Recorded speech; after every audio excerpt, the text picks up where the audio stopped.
અમદાવાદ જિલ્લા શિક્ષણાધિકારી દ્વારા માર્ચ મહિનામાં બોર્ડની પરીક્ષા યોજાનાર છે, તેના અનુસંધાને સ્થળ સંચાલકો સાથે ડીઓ બેઠક યોજી હતી। આ બેઠકમાં 11 માર્ચથી શરૂ થનાર બોર્ડની પરીક્ષા વિશે જરૂરી માર્ગદર્શન આપવામાં આવ્યું હતું।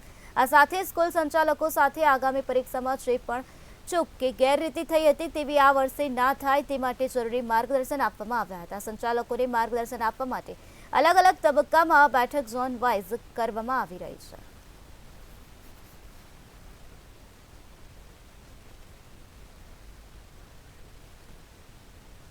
ગુજરાત માધ્યમિક અને ઉચ્ચતર માધ્યમિક શિક્ષણ બોર્ડ ગાંધીનગર દ્વારા આગામી માર્ચ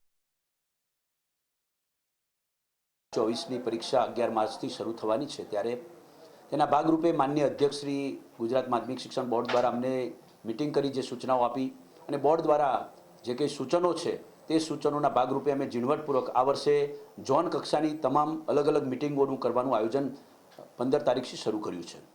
અત્યારે આજે ત્રીજા દિવસે અમારી બીટ નંબર 7 અને 8ના 2 ઝોનની મિટિંગ હતી।